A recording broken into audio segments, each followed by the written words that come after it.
بسم اللہ الرحمن الرحیم۔ السلام علیکم ناظرین کرام، آج ہم بات کریں گے توبہ اور اس کی اہمیت اور فضائل کے بارے میں۔ ایسے پرفتن حالات میں کہ ارتکاب گناہ بے حد آسان اور نیکی کرنا بے حد مشکل ہو چکا ہو اور نفس و شیطان ہاتھ دھو کر انسان کے پیچھے پڑے ہوں، انسان کا گناہوں سے بچنا بے حد دشوار ہے۔ لیکن یاد رکھیے، گناہوں کا انجام ہلاکت و رسوائی کے سوا کچھ نہیں۔ لہٰذا اس سے پہلے کہ پیام اجل آن پہنچے اور ہم اپنے عزیز و اقارب کو روتا چھوڑ کر اور دنیا کی رونقوں سے منہ موڑ کر قبر کے ہولناک اور تاریک گڑھے میں ہزاروں مردوں کے درمیان تنہا جا سوئیں، ہمیں چاہیے کہ ان گناہوں سے چھٹکارے کی کوئی تدبیر کریں۔ اس کے لیے ضروری ہے کہ ہم اللہ کے حضور سچی توبہ کریں، کیونکہ سچی توبہ ایسی چیز ہے جو ہر قسم کے گناہ کو انسان کے نامہ اعمال سے دھو ڈالتی ہے۔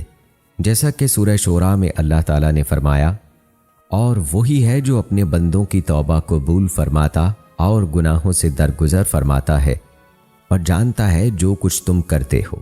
نبی اکرم صلی اللہ علیہ وآلہ وسلم نے فرمایا، یعنی گناہوں سے توبہ کرنے والا ایسا ہے کہ گویا اس نے کبھی کوئی گناہ کیا ہی نہ ہو۔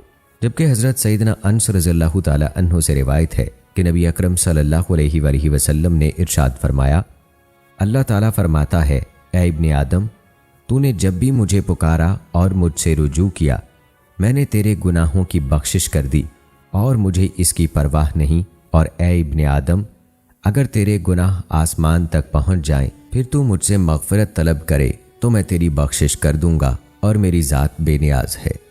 اے ابن آدم، اگر تیری مجھ سے ملاقات اس حالت میں ہو کہ تیرے گناہ پوری زمین کو گھیر لیں لیکن تو نے شرک کا ارتکاب نہ کیا ہو تو میں تیرے گناہوں کو بخش دوں گا۔ اور حضرت سیدنا انس رضی اللہ تعالیٰ عنہ سے روایت ہے کہ نبی اکرم صلی اللہ علیہ وآلہ وسلم نے فرمایا کہ جب بندہ اپنے گناہوں سے توبہ کرتا ہے تو اللہ لکھنے والے فرشتوں کو اس کے گناہ بھلا دیتا ہے، اسی طرح اس کے اعضاء یعنی ہاتھ پاؤں کو بھی بھلا دیتا ہے اور اس کے زمین پر نشانات بھی مٹا دیتا ہے، یہاں تک کہ قیامت کے دن جب اللہ سے ملے گا تو اللہ کی طرف سے اس کے گناہ پر کوئی گواہ نہ ہوگا۔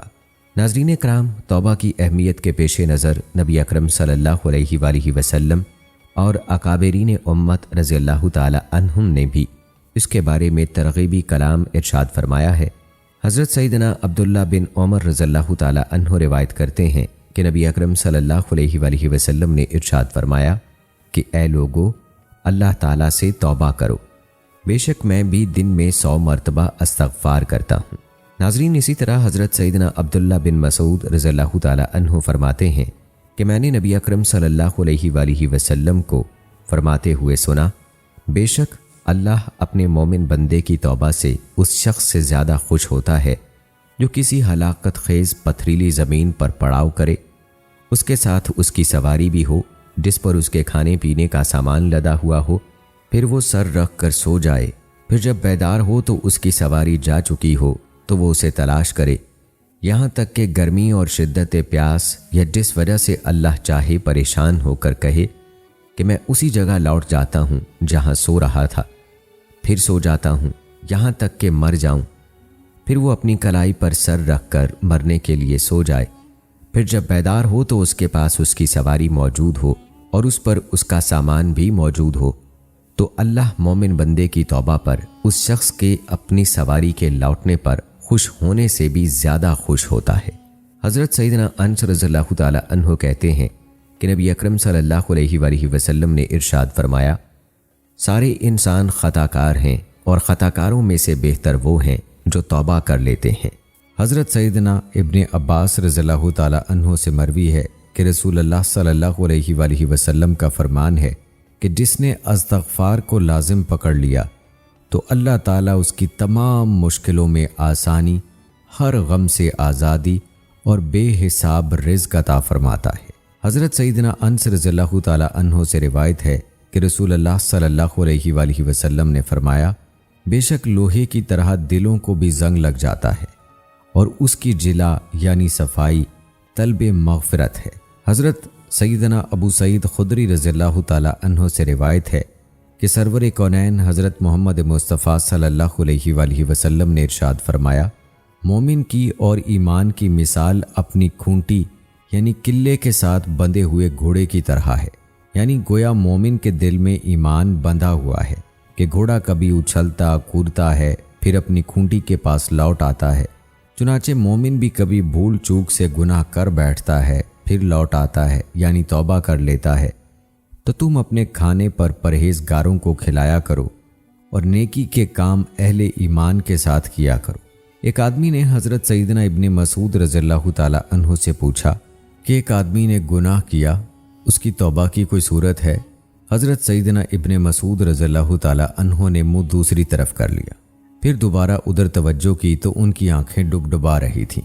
فرمایا جنت کے 8 دروازے ہیں، سب کھلتے اور بند ہوتے ہیں سوائے توبہ کے، اس لیے کہ توبہ کے دروازے پر ایک فرشتہ مقرر ہے جو بند نہیں ہوتا، اس لیے نیک عمل کرو اور مایوس نہ ہو۔ شیخ فضیل بن ایاز علیہ رحمہ اللہ فرماتے ہیں کہ اللہ تعالیٰ نے ایک پیغمبر کو حکم دیا کہ گناہ گاروں کو بشارت دے دو کہ اگر وہ توبہ کریں گے تو میں قبول کروں گا، اور میرے دوستوں کو یہ وعید سناؤ یعنی اس بات سے ڈراؤ کہ اگر میں ان کے ساتھ عدل و انصاف سے پیش آؤں تو سب کو سزا دوں، یعنی سب مستحق سزا ہوں گے۔ شیخ طلق بن حبیب علیہ رحمہ اللہ فرماتے ہیں کہ اللہ کے حقوق بندوں پر اس قدر ہیں کہ ان کا ادا کرنا ممکن نہیں ہے، لہٰذا چاہیے کہ ہر بندہ جب اٹھے تو توبہ کرے اور رات کو توبہ کر کے سوئے۔ دوستو، تائب ہونے والے خوش نصیب کو گناہوں کی معافی کے ساتھ ساتھ دیگر فضائل بھی حاصل ہوں گے، جیسے کہ اللہ تعالیٰ فرماتا ہے، اور اللہ کی طرف توبہ کروائے مسلمانوں، سب اس امید پر کہ تم فلاح پاؤ۔ توبہ کرنے والا اللہ عز و جل کا محبوب ہے۔ ایک اور جگہ پر اللہ تعالیٰ نے فرمایا سورہ بقرہ میں، بے شک اللہ پسند کرتا ہے بہت توبہ کرنے والے کو۔ پھر اسی طرح سورہ بقرہ ہی میں ارشاد فرمایا، بے شک اللہ پسند کرتا ہے بہت توبہ کرنے والوں کو اور پسند رکھتا ہے ستھروں کو۔ توبہ کرنے والا رحمت الہی عز و جل کا مستحق ہے۔ اللہ تعالیٰ نے فرمایا، وہ توبہ جس کا قبول کرنا اللہ نے اپنے فضل سے لازم کر لیا ہے، وہ انہی کی ہے جو نادانی سے برائی کر بیٹھیں پھر تھوڑی دیر میں توبہ کر لیں۔ ایسوں پر اللہ اپنی رحمت سے رجوع کرتا ہے اور اللہ علم و حکمت والا ہے۔ اور اللہ فرماتا ہے، تو جو اپنے ظلم کے بعد توبہ کرے اور سنور جائے تو اللہ اپنی مہر سے اس پر رجوع فرمائے گا۔ برائیوں کا نیکیوں میں تبدیل ہونا۔ اللہ تعالیٰ نے فرمایا، مگر جو توبہ کرے اور ایمان لائے اور اچھا کام کرے تو ایسوں کی برائیوں کو اللہ بھلائیوں سے بدل دے گا، اور اللہ بخشنے والا مہربان ہے۔ اسی طرح اللہ تعالیٰ نے فرمایا، اے ایمان والو، اللہ کی طرف ایسی توبہ کرو جو آگے کو نصیحت ہو جائے، قریب ہے تمہارا رب تمہاری برائیاں تم سے اتار دے اور تمہیں باغوں میں لے جائے جن کے نیچے نہریں بہتی ہیں۔ یعنی توبہ و استغفار کرنے سے اللہ تعالیٰ نے ان کی برائیوں کو نیکیوں میں بدلنے اور ان کے جنت میں داخلے کی خوشخبری بھی سنائی ہے۔ ایک اور مقام پر اللہ تعالیٰ نے فرمایا، مگر جو تائب ہوئے اور ایمان لائے اور اچھے کام کیے تو یہ لوگ جنت میں جائیں گے اور انہیں کچھ نقصان نہ دیا جائے گا۔ پھر اللہ تعالیٰ نے فرمایا، وہ جو عرش اٹھاتے ہیں اور جو اس کے گرد ہیں اپنے رب کی تعریف کے ساتھ اس کی پاکی بولتے اور اس پر ایمان لاتے اور مسلمانوں کی مغفرت مانگتے ہیں، اے رب تیری رحمت و علم میں ہر چیز کی سمائی ہے، تو انہیں بخش دے جنہوں نے توبہ کی اور تیری راہ پر چلنے، اور انہیں دوزخ کے عذاب سے بچا لے، اے ہمارے رب۔ پیارے دوستو، توبہ کی تمام تر اہمیت اور فضائل کے باوجود بعض بد نصیب نفس و شیطان کے بہکاوے میں آ کر توبہ کرنے میں ٹال مٹول سے کام لیتے ہیں۔ اس کی چند وجوہات ہیں اور ان کا حل بھی ہم آپ کو بتاتے ہیں۔ کون سی ایسی وجہ ہے کہ جس وجہ سے انسان ٹال مٹول کرتا ہے، لیکن ان سے کیسے بچا جا سکتا ہے، ان کا حل بھی ہم آپ کو بتاتے ہیں۔ اس کی پہلی وجہ ہے گناہوں کے انجام سے غافل رہنا۔ گناہوں کے انجام سے غافل ہونا بھی توبہ کی راہ میں رکاوٹ بن جاتا ہے۔ شاید اس کی وجہ یہ ہے کہ انسان کو جس عذاب سے ڈرایا گیا ہے وہ اس کی نگاہوں سے اوجھل ہے، جبکہ اس کی نفسانی خواہشات کا نتیجہ فوری طور پر اس کے سامنے آ جاتا ہے، اور یہ انسان کا فطری تقاضا ہے کہ یہ تاخیر سے وقوع پذیر ہونے والی چیز کی نسبت فوری طور پر حاصل ہونے والی شے کی طرف بہت جلد متوجہ ہوتا ہے۔ مثلاً زنا کرنے والا اس سے فوری طور پر حاصل ہونے والی لذت کی طرف مائل ہو جاتا ہے اور اس کی اخروی سزا کے بارے میں سوچنے کی بھی زحمت گوارا نہیں کرتا۔ لیکن اس کا حل کیا ہے؟ دوستو، ایسا شخص غور کرے کہ اگرچہ یہ عذابات میری نگاہوں سے اوجھل سہی لیکن ہیں تو یقینی۔ کتنے ہی دنیاوی فوائد ایسے ہیں جنہیں میں مستقبل میں ہونے والے نقصان کی وجہ سے چھوڑ دیتا ہوں۔ مثلاً کوئی غیر مسلم ڈاکٹر یہ کہہ دے کہ تمہیں دل کا مرض ہے، لہٰذا چکنائی والی چیزیں مثلاً پراٹھا، پکوڑے وغیرہ کھانا بالکل چھوڑ دے ورنہ تمہاری تکلیف میں اضافہ ہو جائے گا، تو میں محض ایک ڈاکٹر کی بات پر اعتبار کر کے آئندہ نقصان سے بچنے کے لیے ان اشیاء کو ان کی تمام تر لذتوں کے باوجود چھوڑ دیتا ہوں۔ تو کیا یہ نادانی نہیں ہے کہ میں نے ایک بندے کے ڈرانے پر اپنی لذتوں کو چھوڑ دیا، لیکن تمام کائنات کے خالق اللہ کے وعدہ عذاب کو سچا جانتے ہوئے اپنے نفس کی ناجائز خواہشات کو ترک نہیں کیا، ان کو چھوڑا نہیں۔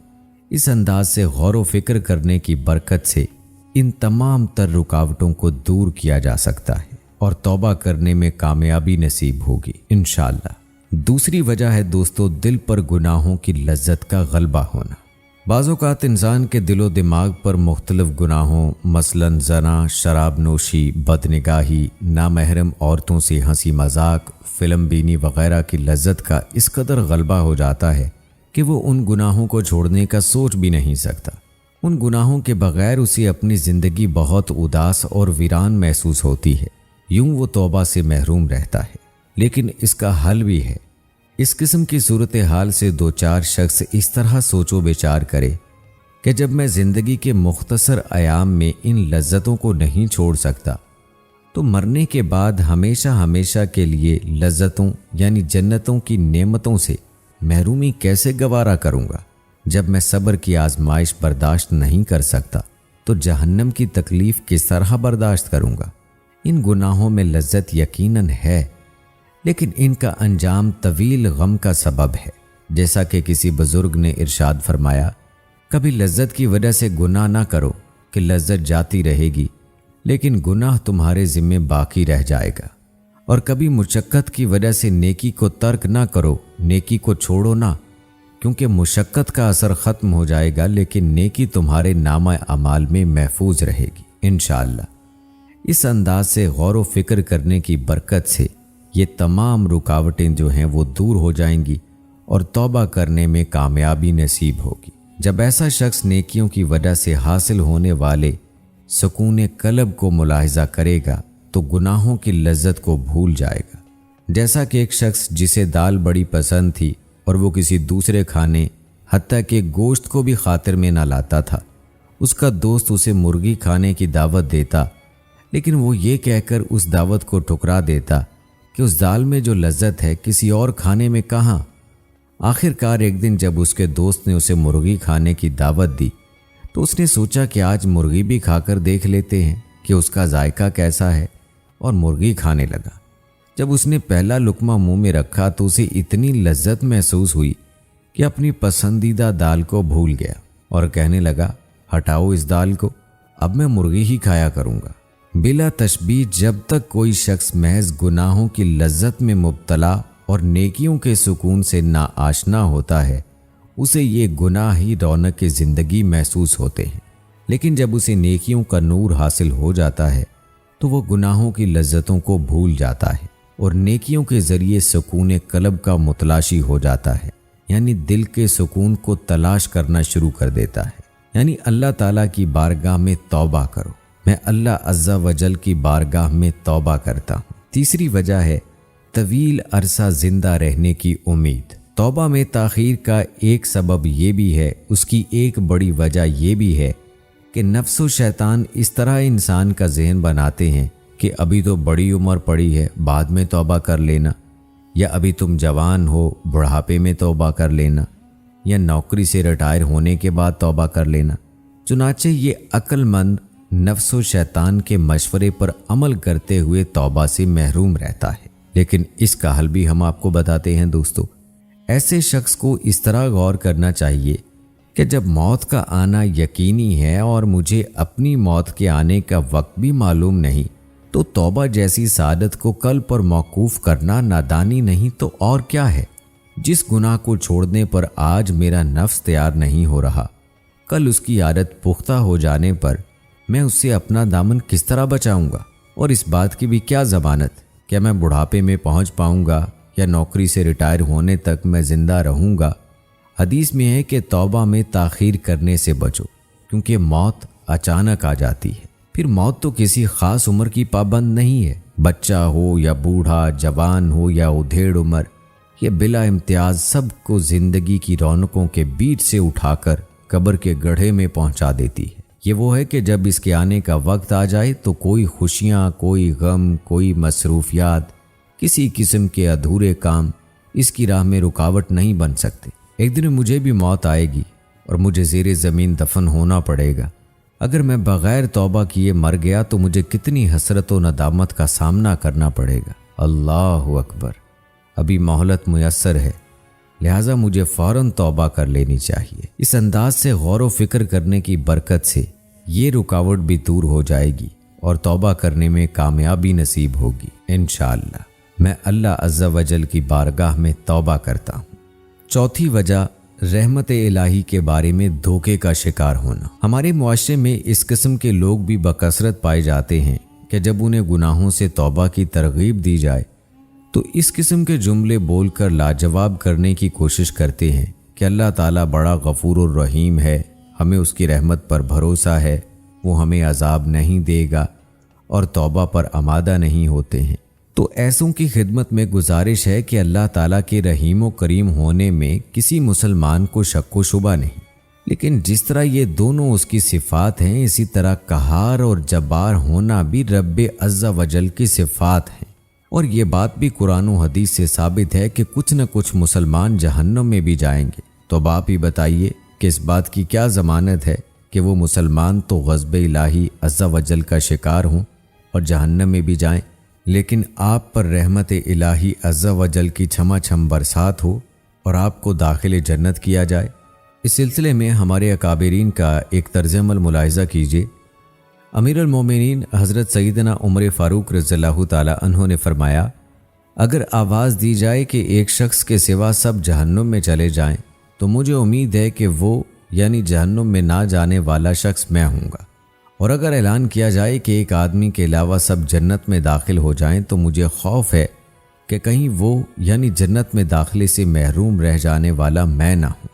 امیر المومنین سیدنا حضرت علی المرتضیٰ رضی اللہ تعالی عنہ نے اپنے صاحبزادے سے فرمایا، اے بیٹے، اللہ تعالیٰ سے ایسا خوف رکھو کہ تمہیں گمان ہونے لگے کہ اگر تم تمام اہل زمین کی نیکیاں اس کی بارگاہ میں پیش کرو تو وہ انہیں قبول نہ کرے، اور اللہ تعالیٰ سے ایسی امید رکھو کہ تم سمجھو کہ اگر سب اہل زمین کی برائیاں لے کر اس کی بارگاہ میں جاؤ گے تو بھی تمہیں بخش دے گا۔ دیانتداری سے سوچئے کہ رحمت الہی پر اس قدر یقین کا اظہار کہیں سامنے والے کو خاموش کروانے کے لیے تو نہیں ہے۔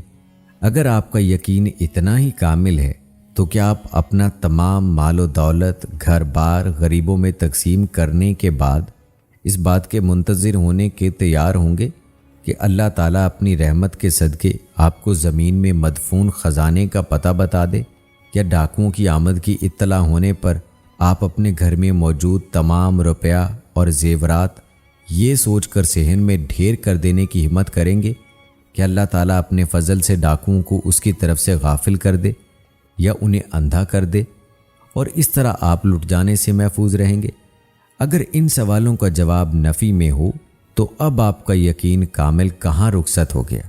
خدارا نفس و شیطان کے دھوکے سے اپنی جان چھڑائیے کہ گناہ کر کے توبہ کیے بغیر مغفرت کا امیدوار بننے والے کو حدیث نبوی میں احمق قرار دیا گیا ہے۔